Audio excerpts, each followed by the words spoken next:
गांव में तो सब जगह अकाल की परिस्थिति हो गई है। लगता नहीं कि अब इस गांव में ज्यादा दिन रुकना उचित होगा। काम के लिए बाहर गांव तो जाना ही पड़ेगा। भूषण काम की तलाश में दूसरे गांव की ओर निकल पड़ता है। चलते चलते वह विजयपुर गांव में आ जाता है। वहां उसका रहने का कोई ठिकाना नहीं था और उसके पास कोई काम भी नहीं था। चलते चलते वह एक अमीर किसान जगत सेठ के पास आ पहुंचता है। सेठ जी, मैं भूषण दूसरे गांव से आया हूँ। हमारे गांव में अकाल की परिस्थिति हो गई है।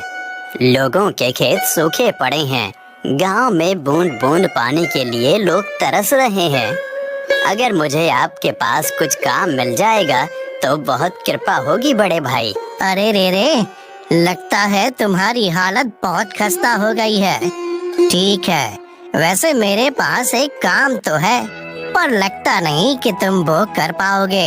सेठ जी, आप चिंता ना करें, मुझे आप कोई भी काम दे सकते हैं। मैं वो काम पूरी मेहनत और ईमानदारी से करूँगा। अच्छा ठीक है भूषण, तो कान खोल कर सुन लो।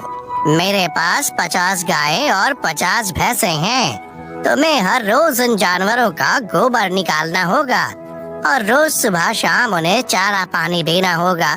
महीने के आखिर में तुम्हें इस काम के लिए 200 रुपए मिलेंगे। और हाँ, 2 वक्त का खाना भी हमारी तरफ से मुफ्त दिया जाएगा। बोलो, क्या तुम ये काम कर पाओगे? अरे बाप रे, 50 गाय और भैंसों को संभालना आसान काम नहीं है, पर अब मैं कुछ कर भी तो नहीं सकता। और ऊपर से सेठ जी 2 वक्त का खाना भी दे रहे हैं। ठीक है सेठ जी, मैं ये काम कर लूँगा, पर एक विनती है। हाँ बोलो भूषण, क्या बात है? सेठ जी, अगर आपको समस्या ना हो तो क्या मैं आपके गायों के साथ गौशाला में रह सकता हूँ? सेठ जी, मैं इस गांव में नया हूँ, मेरा रहने का कोई ठिकाना नहीं है। जग्गा सेठ थोड़ी देर तक सोचता है और भूषण को ऊपर से नीचे तक देखने के बाद उससे कहता है, ठीक है भूषण, तुम गौशाला में रह सकते हो। जी धन्यवाद सेठ जी। तब से भूषण गौशाला में रहकर अपना काम करने लगता है। वह रोज जल्दी उठकर गाय और भैंसों का गोबर निकालता, उन्हें चारा डालता और समय पर पानी भी पिलाता था। हर रोज भूषण अपना काम ईमानदारी और पूरी मेहनत से करता था। जगत सेठ को भी भूषण का काम बहुत पसंद आने लगा, क्योंकि वह अपना काम सफाई से करता था। एक दिन जगत सेठ भूषण को बुलाकर उससे बोलता है, भूषण, मुझे तुम्हारा काम बहुत पसंद आया है। तुम गाय और भैंसों का अच्छा ख्याल रख रहे हो, इसलिए दूध की गुणवत्ता भी बढ़ गई है और गायें पहले से ज्यादा दूध भी दे रही हैं। इसलिए मैं आज से तुम्हारी तनख्वाह बढ़ाकर पूरे 400 रुपए कर रहा हूँ। आपका बहुत बहुत धन्यवाद सेठ जी। कुछ दिन ऐसे ही बीतने लगते हैं। भूषण जगत सेठ के पास बहुत मेहनत और ईमानदारी से काम करता है। धीरे धीरे भूषण के पास अच्छा खासा रुपया जमा हो जाता है, जिससे वह अपने लिए छोटा सा रहने लायक एक कुटिया बनवा लेता है। उस गौशाला में सोकर तो नाक से गोबर की गंध अभी भी नहीं जा रही। अब आखिरकार मुझे अपने घर में चैन से सोने को तो मिलेगा। तब से भूषण जगत सेठ के पास गौशाला में काम करने आता और 2 वक्त का खाना खाकर अपने घर सोने के लिए चला जाता था। कई साल ऐसे ही बीत जाते हैं। भूषण की मेहनत के कारण उसके पास अच्छा खासा रुपया जमा हो जाता है। एक दिन भूषण जगत सेठ से बोलता है, सेठ जी, आजकल गांव में चोरी की समस्या बहुत बढ़ गई है और मेरे पास कुछ रुपए भी जमा हैं जो मैंने अपने घर में रखे हुए हैं, पर मुझे उन पैसों की चोरी की चिंता हो रही है।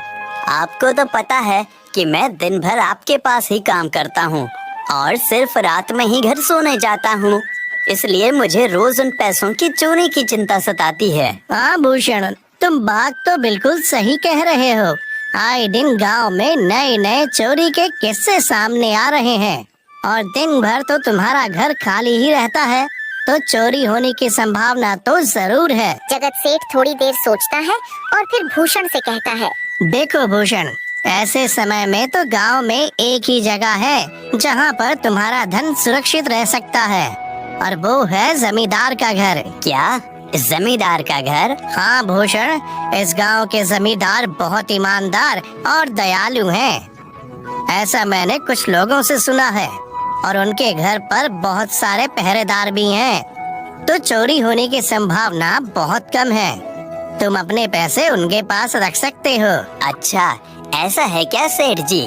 ठीक है, फिर आज ही मैं जमींदार जी से मिलकर बात करता हूँ और उन्हें अपनी समस्या बताता हूँ। उस दिन भूषण जमींदार जी के घर उनसे बात करने जाता है। ए टूडको, कहाँ अंदर आए जा रहे हो? वहीं रुक जाओ। जी, मुझे जमींदार जी से मिलना है। मुझे उनसे कुछ काम है। क्या काम है तुमको उनसे?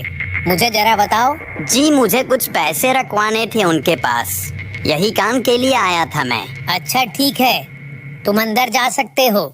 नमस्ते जमींदार जी, मैं भूषण जगत सेठ के यहाँ काम करता हूँ। कुछ साल पहले ही मैं दूसरे गांव से यहाँ आया हूँ। अच्छा भूषण, बोलो तुम्हारा क्या काम है मेरे पास? जमींदार जी, मैं सालों से जगत सेठ के पास काम कर रहा हूँ और मैंने कुछ रुपए भी जमा कर लिए हैं, पर बात यह है कि गांव में चोरी की समस्या बहुत बढ़ गई है, तो मुझे अपने रुपए घर में रखने से डर लग रहा है।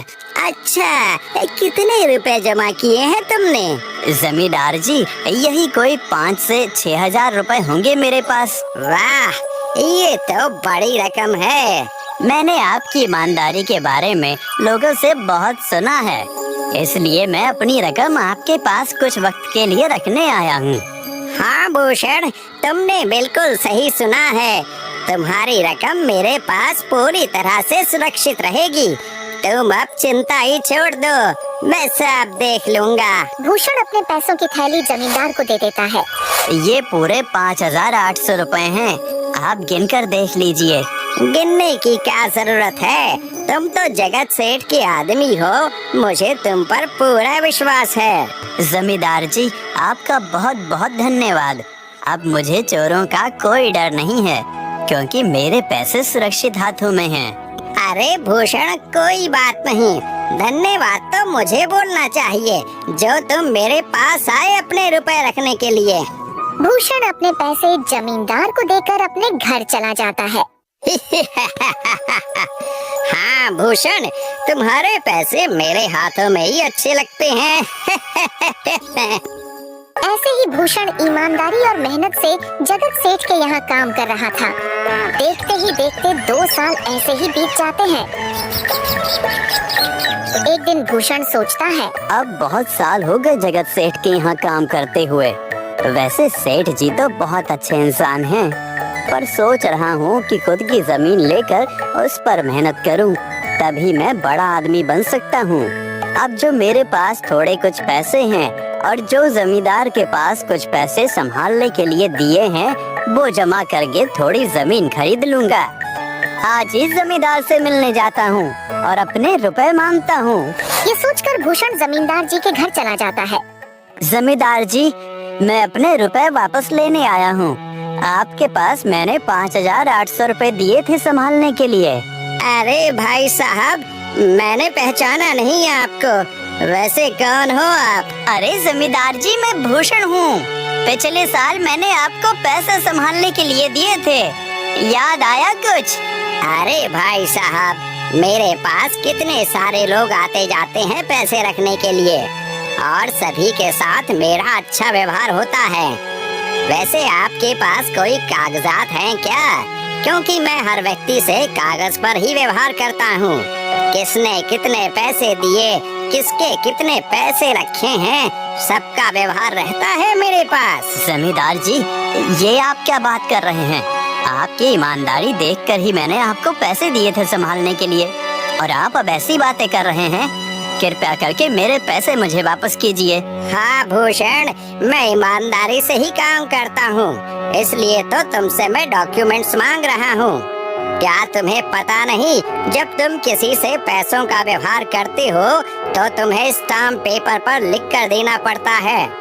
तुम किसी से भी पूछ सकते हो। नहीं जमींदार जी, मैं आपके पैर पड़ता हूँ, कृपया करके मेरे रुपए मुझे दे दीजिए। बड़ी मेहनत से मैंने वो पैसे जमा किए थे, मुझ पर ऐसा अन्याय ना करें। अरे क्या ये झूठ मूठ का रोना धोना लगाया है? लगता है तुम ढोंगी हो और मेरी ईमानदारी और भोलेपन का फायदा उठाकर मुझसे ये रुपए लेने आए हो। रुक, तुझे अभी सबक सिखाता हूँ। जमींदार अपने आदमियों को बुलाकर भूषण की पिटाई करने को कहता है। इसे तब तक मारो जब तक ये बेहोश ना हो जाए। इस 2 कौड़ी के आदमी ने मेरी ईमानदारी पर सवाल उठाया है, इसे छोड़ना मत। जमींदार के आदमी भूषण को डंडे से खूब मारते हैं। फिर भूषण दुखी होकर अपने घर चला जाता है। भूषण के शरीर पर घाव के निशान स्पष्ट दिखाई दे रहे थे।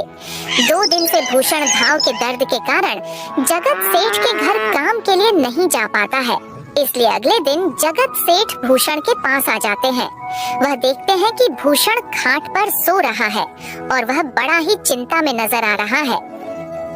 भूषण भाई, तुम 2 दिन काम पर नहीं आए, क्या हुआ भाई? तबीयत ठीक है ना तुम्हारी? कुछ समस्या है क्या?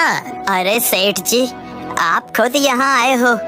आप खबर भिजवाते तो मैं खुद चला आता। अरे भूषण, कोई बात नहीं, तुम्हें देखकर लगता है तुम बीमार हो। क्या हुआ है तुम्हें? जगत सेठ, क्या बताऊं, जिस जमींदार के पास पिछले साल मैंने अपने पैसे संभालने को दिए थे, वो आज मुझे पैसे वापस नहीं करना चाहता। वो बहुत लालची इंसान है, वो लोगों को ठग रहा है। और जब मैंने बाद में गिड़गिड़ाना शुरू किया तो उसने डंडे से मार मार कर मेरी पिटाई करवा दी और मुझे वहाँ से धक्के मार कर निकाल दिया। अरे बाप रे, ये तो बड़ा ही गंभीर विषय है। मैंने तो जमींदार के बारे में अच्छा ही सुना था और मुझे भी नहीं पता था कि वो इंसान इतना गिरा हुआ है। तभी मैं सोचूं, हर साल उसकी संपत्ति इतनी ज्यादा कैसे बढ़ रही है। मुझे माफ कर दो भूषण, मैंने ही तुम्हें जमींदार के पास जाने को बोला था। गलती तो मेरी भी है। नहीं जगत सेठ, आप तो मेरा अच्छा ही सोच रहे थे। ये तो उस जमींदार का लालच है। अब लगता नहीं मेरे पैसे उस जमींदार से वापस मिलेंगे भी। भूषण, मेरे पास एक तरकीब है जिससे मैं तुम्हारे पैसे तुम्हें वापस दिला सकता हूँ। जगत सेठ भूषण के कान में सारी तरकीब बताता है। ठीक है सेठ जी, हे ऊपर वाले, ये तरकीब कामयाब होने दीजिए। अगले दिन जगत सेठ बहुत सारे पैसों को एक सूटकेस में भरकर खुद जमींदार के घर जाता है। अरे जगत सेठ, आज आप खुद यहाँ? बोलो भाई, इस गरीब के घर कैसे आना हुआ? हमारा तो ये सौभाग्य है कि आप जैसे धनी आदमी के चरण हमारे घर में लगे हैं। नमस्ते जमींदार जी। अरे जमींदार जी, आप तो मुझे अब लज्जित कर रहे हैं। वैसे मैं कुछ महीनों के लिए दूसरे राज्य में व्यापार करने जा रहा हूँ। मैं ये लगभग 50,000 रुपए लाया हूँ। मुझे डर है कि कहीं ये चोरी ना हो जाए। क्या आप मेरे सारे पैसे अपने पास संभाल कर रख सकते हैं? आपके सिवाय इस गांव में और किसी पर भरोसा नहीं कर सकता। अरे जगत सेठ, ये भी कोई पूछने की बात है? मेरे पास आपके पैसे बिल्कुल सुरक्षित रहेंगे। आप निश्चित होकर व्यापार करने जा सकते हैं। इस बार तो बड़ी मछली हाथ लगी है। बार बार ऐसा मौका नहीं मिलता। भारी माल हाथ में लगने वाला है। तभी वहाँ पर भूषण आ जाता है। अरे भूषण, तुम? अच्छा हुआ तुम आ गए। मैं तुम्हारे पास ही आने वाला था। मुझे माफ करना, उस दिन तुम्हें पहचान नहीं पाया। इतने सारे लोग मेरे पास आते हैं तो जरा परेशानी होती है, पर मैं अपनी बातों का बड़ा पक्का हूँ। हाँ रुको, मैं तुम्हारे सारे पैसे अभी देता हूँ। जमींदार भूषण के सारे पैसे उसे लौटा देता है। माफ करना भूषण, मेरे आदमियों ने तुम्हारे साथ उस दिन बदतमीजी की। मैं आज ही उनको काम से निकालता हूँ। भूषण बिना कुछ बोले वहाँ से चला जाता है। अरे क्या बात है जमींदार जी, आप तो अपनी बातों के बहुत पक्के हैं। तो ठीक है, मैं अपने सारे पैसे आपके पास रख सकता हूँ। जगत सेठ इतना बोल ही रहा था कि तभी वहाँ जगत सेठ का नौकर आ जाता है। मालिक, अब आपको बाहर के राज्य में जाने की कोई जरूरत नहीं है। अभी अभी व्यापारियों का संदेश आया है और उसने कहा कि वो खुद हमारे गांव आ रहे हैं। अरे ये तो बहुत बढ़िया बात हुई। अब मुझे इतनी दूर नहीं जाना पड़ेगा। सुन रहे हो जमींदार जी, व्यापारी यहाँ आ रहे हैं। अब मुझे नहीं लगता कि ये पैसे आपके पास रखने का कोई मतलब होगा। चलो, आपका बहुत बहुत धन्यवाद। आपने इतनी ईमानदारी दिखाई मुझे। हाँ, पर अगली बार जरूर आपके पास ही आऊंगा। ऐसा बोलकर जगत सेठ और उसका नौकर वहाँ से अपने पैसे लेकर चले जाते हैं। धत तेरी की, ये क्या हो गया? ये 50,000 तो चले गए और जो भूषण के 5,800 रुपए हड़प लिए थे वो भी चले गए। आपका बहुत बहुत धन्यवाद सेठ जी। अगर आज आप ना होते तो मेरी सारी जमा पूंजी वो जमींदार हड़प लेता। भूषण, कोई बात नहीं। जो व्यक्ति मेहनत और ईमानदारी से कमाता है, ऊपर वाले उसका कभी बुरा नहीं होने देते, और जो हराम की कमाई का खाता है उसका कभी अच्छा नहीं होने देते।